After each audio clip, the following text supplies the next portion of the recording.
आज जागतिक आरोग्य संघटनेतर्फे म्हणजे वर्ल्ड हेल्थ ऑर्गनायझेशन याच्यावर 20 मार्च हा दिवस आपण जागतिक मौखिक आरोग्य दिन म्हणून या ठिकाणी त्यांनी घोषित केलेला आहे आणि त्या निमित्ताने आपण आज एक मोठं मिशन या ठिकाणी सुरू केलेलं आहे। स्वच्छमुख अभियान याची सुरुवात आज आपण महाराष्ट्रामध्ये केलेली आहे।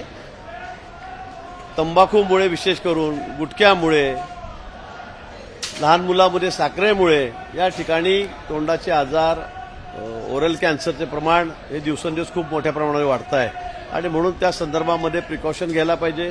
त्या संदर्भामध्ये वेळीच तपासणी केली पाहिजे। या संदर्भात एक मोठे अभियान एक चळवळ आम्ही आजपासून सुरू केलेली आहे आणि त्याचा शुभारंभ आम्ही या ठिकाणी केलेला आहे। अनेक कंत्राटी पदं जी आहेत ती आपण हॉस्पिटल जाणार आहे अशा प्रकारे माहिती येते किती नेमकी पदं असणार आहे कसं स्वरूप असणार असेल। वैद्यकीय शिक्षण खात्यामध्ये खरं आहे की त्या ठिकाणी भरती व्हायला पाहिजे। त्या ठिकाणी कामगारांची विशेष करून वर्ग 3 आणि 4 क आणि ड मध्ये या ठिकाणी खूप कमतरता या ठिकाणी आहे आणि म्हणून आम्ही निर्णय केलेला आहे जो 5056 पदं ज्याला आताच वित्त विभागाने मान्यता दिलेली आहे ती आम्ही भरणार आहोत।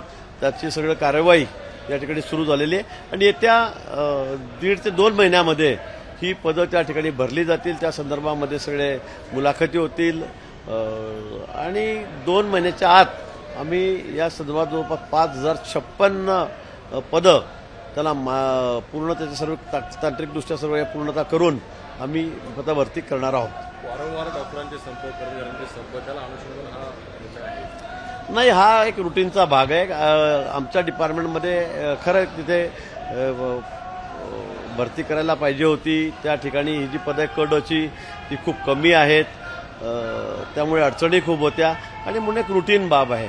संपामुळे आम्ही भरतीला भाग घेतला तर ही प्रक्रिया गेल्या 6 महिन्यापासून सुरू होती ती आता अंतिम टप्प्यामध्ये आलेली आहे आणि आता या 2 महिन्याच्या आत ही जवळपास 5000च्या वर जी पदं आहेत ही भरली जातील। हे वादात अडकलेलं वाटत नाही का? कारण एकीकडे 75,000 नोकर भरती आपण करतो, दुसरीकडे आपण एवढ्या संख्येने कंत्राटी भरतो, कुठेतरी वाद निर्माण नाही, मला वाटतं हा त्याचाच एक भाग आहे, आउटसोर्सिंगचाच एक भाग आहे। परंतु शेवटी रोजगार मिळाला पाहिजे, तरुणांच्या हाताला काम मिळालं पाहिजे आणि यातून जवळपास 5000 जे त्याच्यामध्ये क आणि ड वर्गातले आहेत त्यांना या ठिकाणी काम मिळणार आहे, रोजगार मिळणार आहेत आणि म्हणून मला असं वाटतं की कशा काय दृष्टीनं आपण त्यांना त्या ठिकाणी भरती होणार आहे, त्यांना त्या ठिकाणून नियमानुसार पगार मिळणार आहे आणि म्हणून त्याचाच एक भाग हाही आहे।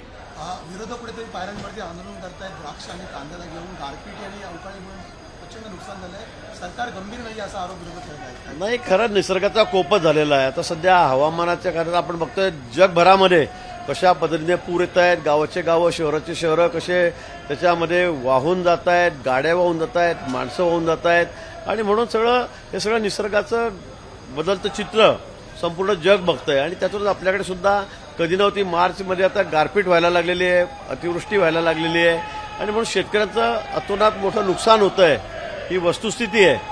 पण सरकार गंभीर नाही हे म्हणणं अतिशय चुकीचं आहे। आपण बघतायत, मी आजच सकाळी नांदेडहून या ठिकाणी आलो, काल मी परवा लातूरला होतो, नांदेडला होतो, गेल्या आठवड्यात धुळ्याला बर्फ पडला त्या ठिकाणी होतो। सरकार शेतकऱ्यांच्या पाठीशी आहे, त्या ठिकाणी पंचनामे होत आहेत, त्या ठिकाणी त्याचा आढावा लगेच 2-4 दिवसामध्ये या ठिकाणी येईल आणि जी मदत आहे जी नियमानुसार आहे, खरं म्हणजे आता NDRFचे नाव आम्ही आता दुप्पट केलेले आहेत। तिथे 6500 रुपये मिळत होते, तिथे आम्ही 13,000 रुपये देतोय। जिथे आम्ही 2 हेक्टरला मदत करत होतो तिथे आता आम्ही 3 हेक्टर जमिनीला त्या ठिकाणी मदत करणार, क्षेत्राला मदत करणार आहोत आणि म्हणून सरकार कुठेही शेतकऱ्यांना वाऱ्यावर सोडणार नाही। विमा कंपनीच्या माध्यमातून, विम्याच्या माध्यमातून त्यांना मदत होईल, त्या विमा कंपन्यांवर आमचं लक्ष आहे। शासनाच्या वतीने आमच्यातर्फे जी मदत होणार आहे ती आम्ही शेतकऱ्यांना करतोय। कुणाची घरं त्याच्यावरती पत्र उडालेली आहेत, घरं पडलेली आहेत, कुणाची जनावरं मेलेली आहेत, त्यांना मी त्या ठिकाणी मदत करतोय, त्याच्यामध्ये भरीव वाढ आम्ही केलेली आहे आणि सगळ्या पद्धतीने शेतकऱ्यांच्या पाठीशी सरकार हे खंबीरपणे या ठिकाणी उभं आहे।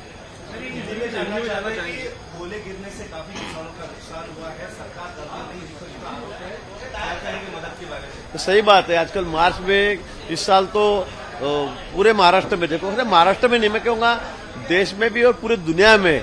कल हमने देखा तुर्की में कितना बड़ा नुकसान, पूरे गांव के गांव बह जा रहे हैं, बेटाइम बेसमय बारिश हो रही है, ओले गिर रहे हैं, तो इसलिए किसानों का भी भारी नुकसान में हो रहा है कि जबकि क्रॉप हमारे हाथ में आने वाला था, हमको उसके कल पैसे मिलने वाले थे, लेकिन ओले गिरने की वजह से, बारिश के वजह से, तूफान के वजह से आज ये पूरा नष्ट हो गया है। तो इसलिए हमने पूरा जायजा इसका लिया है। मैं आज ही नांदेड़ से यहाँ पे हूँ, कल परसों मैं नागपुर में था, कल नांदेड़ में था, लास्ट वीक में धुलिया में था। ये कहना विरोधकों का गलत है कि शासन इसमें सीरियस नहीं। हम लोग सब सीरियस है, सब मंत्री जायजा ले रहे हैं, आप अपने जिले में जा रहे हैं, जहाँ पे ज्यादा नुकसान हुआ है वहाँ पे भी हम लोग जायजा ले रहे हैं। और मुझे लगता है 3-4 दिन में ये पूरा कितना नुकसान हुआ है, कितना डैमेज हुआ है, इसकी मालूमात हमारे पास आएगी।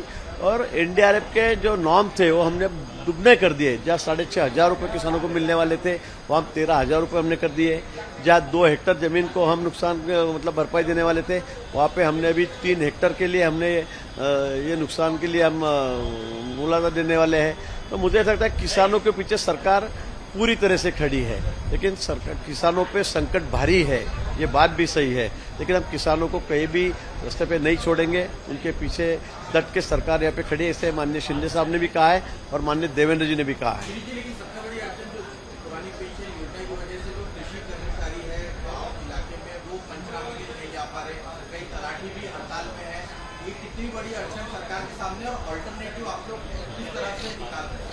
बात सही है, आंदोलन चल रहा है, लोग छुट्टी पे है, लेकिन मैं आपको बताऊं कि लातूर, नांदेड़, धुलिया में अभी जाके आया, वहाँ पे पूरे सर्वे हो रहे हैं। तलाटी ने कहा कि हम भी किसानों के बच्चे हैं, हम किसानों के लड़के, किसानों का दर्द हम समझ सकते हैं। तो पूरे तलाटी जो है, ग्राम सेवक है, सर्कल है, कृषि अधिकारी है, सब इसी काम में जुटे हुए हैं। कहीं भी इस आंदोलन के वजह से कहीं काम रुक गया है या सर्वे नहीं हो रहा है, ऐसे महाराष्ट्र में कहीं नहीं है।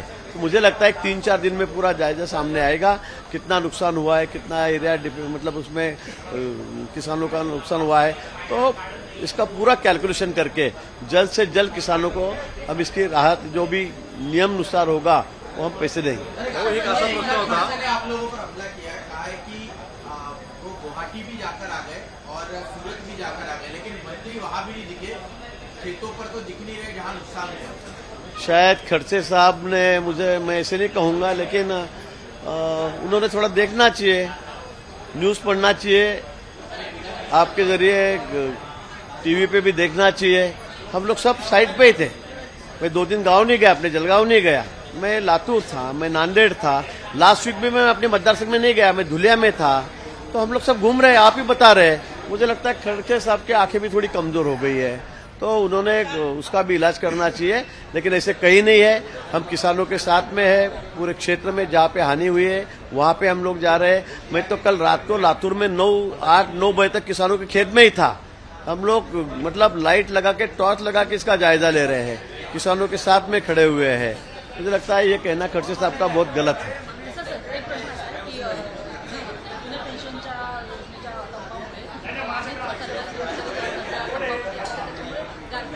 कर्मचारी जरी संपावर असले तरी या ठिकाणी कुठेही पंचनामे थांबलेले नाहीत। तलाठी असतील, सरकार असतील, ग्रामसेवक असतील, कृषी अधिकारी हे सगळे त्या ठिकाणी पंचनामे करतायत, शेतावर आहेत। आम्ही त्यांच्याशी बोलणं केलं, त्यांनी सांगितलं की आम्ही शेतकऱ्यांचे मुलं आहोत, शेतकरी यावेळेला संकटात सापडलेला आहे आणि आम्ही जरी संपावर असलो तरी सुद्धा या ठिकाणी कुठे आम्ही खंड पडू देणार नाही, सगळे पंचनामे वेळेत पूर्ण करू। मला वाटतं 3-4 दिवसामध्ये सगळा आढावा पंचनामे करून नुकसानीचा जिल्हाधिकारी या ठिकाणी पाठवतील आणि तात्काळ त्यांना मदत शेतकऱ्यांना नॉर्मनुसार यावेळेला एनडीआरएफचे नॉर्म सुद्धा वाढलेले, डबल म्हणजे आतापर्यंत 6,500 रुपये देत होतो, आम्ही 13,000 रुपये देणार आहोत। 2 हेक्टर जमिनीलाच आम्ही फक्त नुकसान भरपाई देणार, आता 3 हेक्टर त्याचं क्षेत्र वाढवलेलं आहे। मला वाटतं हे सरकार शेतकऱ्यांच्या पाठीशी खंबीरपणे उभं आहे। तर एकच प्रश्न राहिलेला आहे की सध्या जिल्हा परिषदेच्या शाळेमध्ये जे लहान मुलांना खिचडी मिळते त्या तांदळाच्या संदर्भातल्या निविदा रखडलेल्या आहेत आणि त्याच्यामुळे अनेक मुलं जी आहेत ती सध्या खिचडीपासून वंचित असल्याचं पाहायला मिळतं। नाही, या संदर्भात मला माहिती नाही, म्हणजे